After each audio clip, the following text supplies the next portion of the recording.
ब्रह्मा ने श्री कृष्ण की परीक्षा क्यों ली। प्रिय मित्रों, कहानी बहुत ही प्रेरणादायक एवं ज्ञानवर्धक कहानी है कि आखिर में ब्रह्मा जी ने श्री कृष्ण की परीक्षा क्यों ली, इसका पूरा रहस्य क्या था। मेरे प्रिय दर्शकों, जाने हमारे इस वीडियो के माध्यम से कि आखिर ब्रह्मा जी ने श्री कृष्ण की परीक्षा क्यों ली थी, इसका क्या कारण था। दर्शकों, कहानी बहुत ही सुंदर है, बहुत ही प्रेरणादायक, सीख दे करके जाने वाली कहानी है, ज्ञानवर्धक कहानी है। इस कहानी को स्वयं सुने, अपने घर परिवार और अपने बच्चों को अवश्य सुनाएं कि आखिर हमारे इष्ट देवी देवताओं की कैसी करनियाँ थीं और कैसे विचारधाराएं थीं। प्रिय दर्शकों, ब्रह्मा जी ने श्री कृष्ण की परीक्षा ली। तो मेरे दर्शकों, हमारी इस कहानी में शुरू से अंत तक बने रहें, तभी आपके ये कहानी समझ में आएगी कि ब्रह्मा ने श्री कृष्ण की परीक्षा क्यों ली थी। दर्शकों, कहानी शुरू करने से पहले आपसे एक क्षमा याचना रिक्वेस्ट करना चाहेंगे।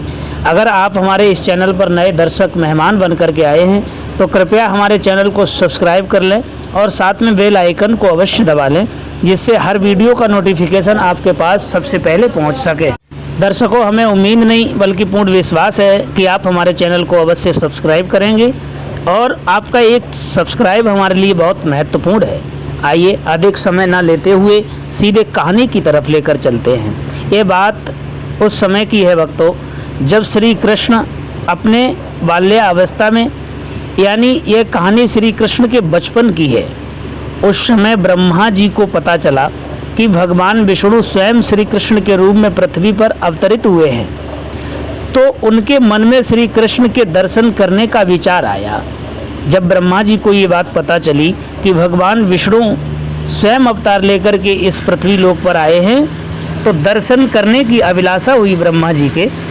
वे ब्रह्मलोक से पृथ्वी पर आए ब्रह्मा जी, और देखा कि अपने सिर पर मोर मुकुट को धारण किए एक बालक गायों और ग्वालों के साथ मिट्टी में खेल रहा है। जब ब्रह्मा जी ने यह देखा कि एक बालक मोर मुकुट को लगाए हुए खेल रहा है, यह दृश्य देखकर ब्रह्मा जी को विश्वास नहीं हुआ कि यह बालक विष्णु जी का अवतार है। लेकिन बच्चे के चेहरे पर अतुल्य तेज था। यह देखकर ब्रह्मा जी ने श्री कृष्ण की परीक्षा लेनी चाहिए, परीक्षा लेने का विचार किया। उन्होंने सबसे पहले गायों को वहाँ से उठा लिया।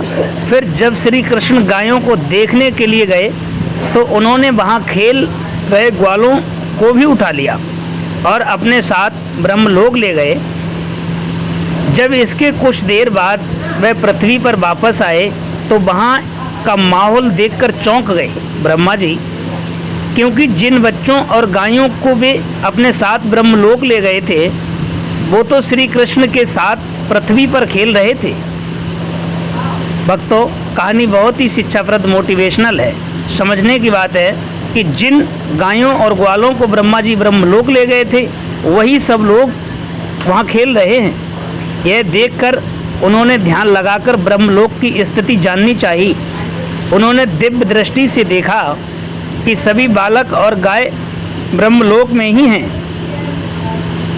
यह सब देखकर उन्हें श्री कृष्ण की लीला समझ आ गई और उन्होंने हाथ जोड़कर उनसे क्षमा मांगी। साथ ही प्रार्थना की, प्रभु मुझे अपने असली रूप के दर्शन दीजिए। जब ब्रह्मा जी ने ये क्षमा याचना की कि अपने असली रूप के दर्शन दीजिए, दर्शकों, तब श्री कृष्ण ने ब्रह्मा जी को अपना विराट रूप दिखाया। श्री कृष्ण के उस रूप के दर्शन करने के लिए कई और ब्रह्म भी वहाँ पर आ गए। उन ब्रह्मा में कुछ 3 सिर के, कुछ 4 सिर के, तो कुछ 100 सिर के भी थे। दर्शकों, अपने अलावा अन्य ब्रह्मा को देखकर ब्रह्मदेव ने श्री कृष्ण के विराट रूप से पूछा कि प्रभु ये कैसी लीला है आपकी। इस पर उन्होंने कहा कि हे ब्रह्मदेव, इस जगत में केवल आप ही एक ब्रह्मा नहीं हैं। जगत में कई सारे ब्रह्मांड हैं जहाँ पर कई सारे ब्रह्मदेव मौजूद हैं और प्रत्येक का अपना अपना कार्य है। यह सुनकर ब्रह्मदेव ने उन्हें शीश झुकाकर नमस्कार किया, अपनी गलती की क्षमा याचना की।